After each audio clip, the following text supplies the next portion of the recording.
Imagine waking up tomorrow morning feeling truly rested. Imagine opening your eyes and realizing you slept through the entire night without needing to get up, without that urgent feeling, and without the struggle to fall back asleep. Imagine having enough energy to play with your grandkids, to work in your garden, or simply to enjoy your coffee with a smile on your face. It sounds like a dream, doesn't it? For many of us over 60, sleep has become a battleground. But I want to tell you something very important right now. It doesn't have to be this way. Your body is capable of amazing things no matter your age. Today I'm going to share with you a very specific, gentle routine. It is not just about moving your body. It is about signaling to your nervous system that it is safe to rest. We are going to go through 5 simple movements that you can do right on your bed or a sturdy chair.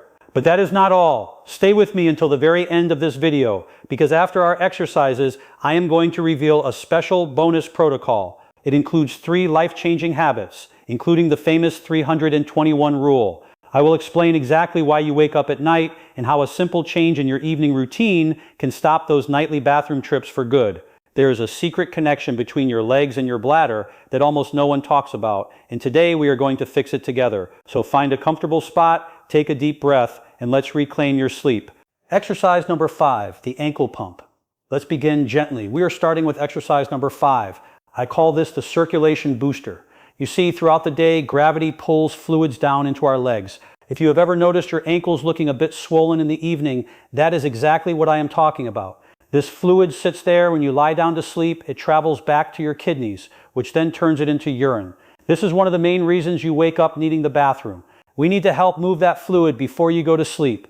Sit comfortably with your legs extended or lie down on your back. We are simply going to point your toes away from you, like you are pressing down on the gas pedal of a car. Press it down. Feel the stretch in the top of your foot. Good. Now pull your toes back toward your shin, as far as they can go comfortably. Feel that stretch in your calf muscle. That is the key. Your calf muscle is often called your second heart. Every time you flex it, you are pumping blood and fluid back up towards your upper body, so it can be processed while you are still awake. Let's do this together slowly and rhythmically. Point and flex. Point and flex. Don't rush. This isn't a race. Imagine a gentle wave moving through your legs. Keep going. While you do this, breathe. Inhale as you point. Exhale as you flex. We want to do this for about a minute. You might feel a little warmth starting in your lower legs. That is a great sign. It means the circulation is waking up. It means you are taking control of your body's plumbing system. Relax your shoulders. Unclench your jaw. Just focus on your ankles. Point and flex. Excellent. If you feel a little cramping, just stop, shake your leg gently, and start again with a smaller range of motion. Listen to your body. You are doing a wonderful job. My friends, while you are finishing up those ankle pumps, I have a small favor to ask. If you are finding this video helpful, or if you simply believe in taking a natural approach to your health, please take a moment to click that like button below the video. And if you haven't already, please subscribe to the channel. It is a small click for you, but it means the world to our community. It helps this video reach other seniors who are struggling with sleep and pain, just like we were. Thank you so much for your support. Exercise number 4, the single knee hug. Now let's move on to exercise number 4. We call this the single knee hug.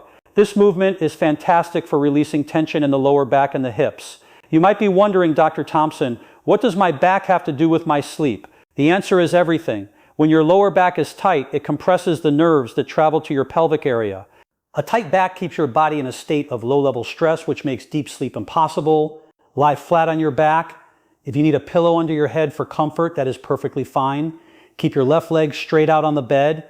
Now slowly, gently bring your right knee up towards your chest.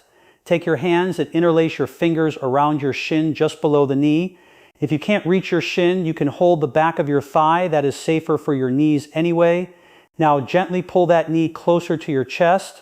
Do not force it. You should feel a gentle stretch in your lower back and your right buttock. Hold it there. Breathe into that tightness. Imagine your breath traveling down to your lower back, softening the muscles. Hold for a few seconds and slowly release the leg back down to the bed. Now let's switch sides. Bring your left knee up. Hold the back of the thigh. Pull it gently towards your heart. Close your eyes if you like. Feel the relief in your spine. We are going to alternate sides. Right leg up. Hug and release. Left leg up, hug and release. Move slowly. Imagine you are moving through water. There is no rush. We are telling your nervous system that the day is over. There is nowhere else you need to be. There is nothing else you need to do right now. accept care for yourself. If you have had a hip replacement or have hip pain, please be very gentle. Only go as far as feels good. Pain is not the goal. Relief is the goal. Exercise number 3, the gentle hamstring glide. Moving right along to exercise number 3. This one is called the gentle hamstring glide. Tight hamstrings, those big muscles in the back of your thighs, are an epidemic among seniors. When we sit a lot, they get short and tight. And when they are tight, they pull on your pelvis, tilting it in a way that can actually put pressure on your bladder. By lengthening these muscles, we create more space in the pelvic area and relax the entire lower body.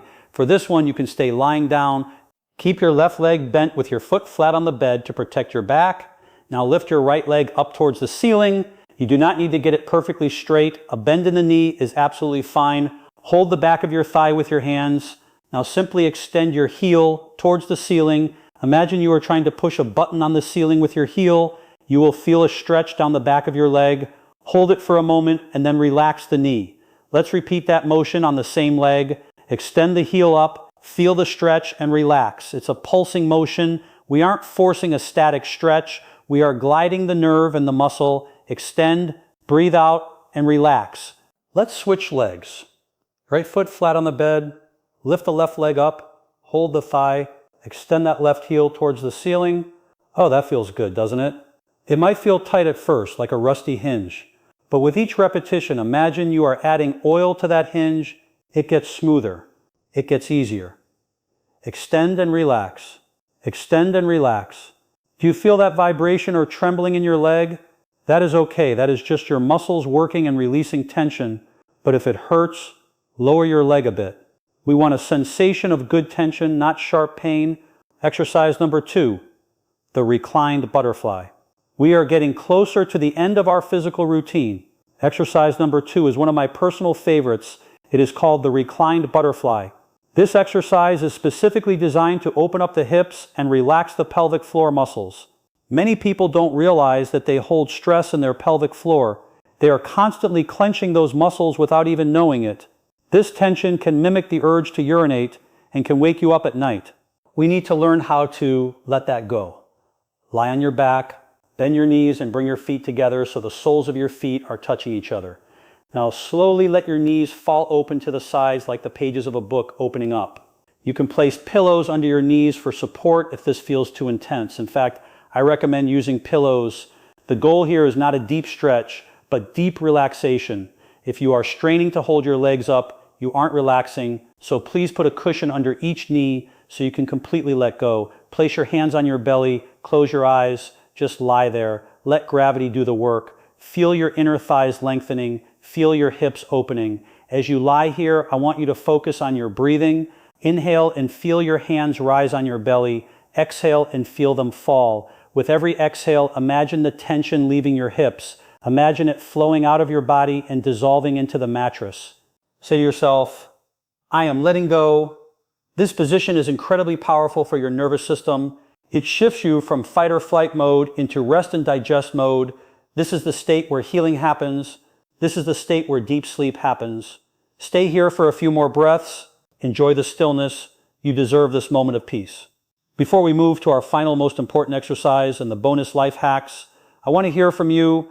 I know we have a beautiful community here from all over the world. Please pause the video for just a second and write in the comments, where are you watching from? Are you in Texas, London, Sydney, or maybe somewhere else? And please, if any of these exercises felt tricky, or if you have a specific question about your health, do not be shy. Ask me in the comments. I personally read through them and I try to answer as many as I can. We are in this together and I want to help you succeed. Exercise number 1, diaphragmatic breathing with leg elevation. And now we have arrived at exercise number 1. This is the final step in our physical routine and it perfectly sets the stage for the life hacks we are about to discuss. This exercise is called diaphragmatic breathing with leg elevation. Remember, we talked about fluid in the legs. This is the ultimate way to drain that fluid. You have a few options here. You can simply stack 2 or 3 pillows at the end of the bed and rest your calves on top of them. Or if you are able, you can scoot close to a wall and rest your legs up against the wall. The goal is to have your feet higher than your heart. Once your legs are elevated, gravity immediately starts working for you. It pulls that lymph and blood out of your feet and ankles, sending it back to the core of your body to be processed. But we are going to add a secret ingredient, breathing. Place one hand on your chest and one hand on your stomach. I want you to breathe in slowly through your nose for a count of 4. 1, 2, 3, 4. Feel your stomach rise, pushing your hand up. Your chest should stay relatively still. Now hold that breath for a count of 2 and exhale slowly through your mouth like you are blowing through a straw for a count of 6. 1, 2, 3, 4, 5, 6. Feel your stomach fall. Let's do it again. Inhale deep into the belly, fill up the balloon in your stomach, hold and exhale slowly, pushing all the air out. This type of breathing stimulates the vagus nerve. This is the master switch for relaxation. Combined with the leg elevation, it is a powerful signal to your body that it is time to shut down. Do this for 2 or 3 minutes every night. It helps flush the fluid, it calms the mind, and it prepares the bladder for one last empty before bed. Congratulations on finishing the exercises. You have done a great job preparing your body physically, but as I promised, we need to address the hidden factors, the habits that might be sabotaging your sleep without you even knowing it. Here are the 3 life hacks that will help you fall asleep faster and stay asleep longer. Life hack number 1, the 321 rule. This is the golden rule. If you remember only one thing from today, let it be this. It is called the 321 rule. It is a simple countdown to better sleep. Number 3, 3 hours before bed, we stop eating. Why? Because digestion requires a huge amount of energy. If you eat a heavy meal or a late snack right before bed, your body is busy working to digest that food instead of resting. It raises your body temperature and keeps your metabolism active when it should be slowing down. I know late night snacking is tempting, but try to close the kitchen 3 hours before you plan to sleep.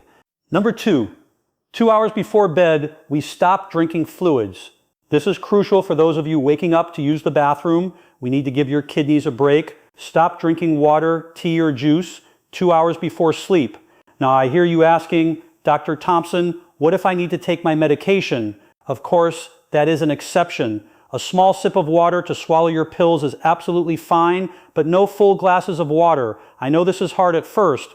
If 2 hours seems impossible, start with 1 hour. Then next week, try an hour and a half. Gradually work your way up to the benchmark of 2 hours. Your bladder will thank you. Number 1, 1 hour before bed, we do our exercises. Remember the exercises we just learned. Ideally, you do them about 1 hour before you sleep. Why 1 hour? Because these exercises, especially the leg elevation, have a double effect. First, they relax your pelvic floor and leg muscles, removing physical tension. Second, and most importantly, they help that fluid we talked about drain from your legs back into your system. By doing this, an hour before bed, you give your body time to process that fluid into urine. This means you can go to the bathroom one last time right before you turn off the lights, emptying your bladder completely. If you wait until you are already in bed to drain that fluid, your bladder will fill up while you are sleeping and you will wake up at 2 a.m. If you don't have time for all 5 exercises, please at the very least do exercise number 5, the ankle pumps, and exercise number 4, the knee hugs. They are the most critical for this drainage effect. Life hack number 2, set the atmosphere. Now let's talk about your environment. During your exercises and that final hour before bed, you need to set the stage. Turn on some relaxing music, something slow, instrumental, maybe some nature sounds like rain or ocean waves. This distracts your brain from worrying thoughts. And look at your lighting. Bright white lights tell your brain it is daytime. They block the production of melatonin, the sleep hormone. Switch off the main ceiling lights. Turn on a small lamp with a warm yellowish bulb. Make your room dim and cozy. You want to mimic the sunset. This visual cue tells your ancient biology that the day is ending. Life hack number 3, the sleep diary. And finally, life hack number 3. This is for the scientist at heart. I want you to keep a simple journal or diary. You see, we often think our health is random, but it rarely is. I want you to track your progress so you can understand what works for you and what doesn't. If you have a terrible night where you felt worse than usual, write it down. But don't just write bad sleep. Play detective. Write down what you did that day. Did you eat something spicy for dinner? Did you have an argument with a family member? Did you watch a scary movie? Did you drink coffee after lunch? You will start to see patterns. You might realize, oh, every time I eat tomato sauce, I sleep poorly. But more importantly, do this for the good days. If you wake up feeling amazing, write it down. Ask yourself, what did I do right? Did I skip my afternoon coffee? Did I go for a walk in the sunshine? Did I do my exercises fully? Did I spend time on a hobby I love that distracted me from stress? When you understand your own triggers, you become the master of your own health. You stop guessing and you start knowing. My friends, we have covered a lot today. We learned how to pump fluid out of the legs, how to release the lower back, and how to structure our evening for success with the 321 rule. I know change can be intimidating. You don't have to do everything perfectly tonight. Just pick one thing. Maybe tonight you just try the ankle pumps. Maybe tomorrow you try stopping fluids a little earlier. That is okay. Small steps lead to big destinations. The fact that you are still here listening to me at the end of this video tells me something very important about you. It tells me that you truly want to improve your health. It tells me you haven't given up, and that means you are already on the right path. You have the power to change how you feel. Trust your body, be patient with yourself, and keep moving forward. Thank you so much for spending this time with me. I wish you a peaceful, unbroken, and restorative sleep.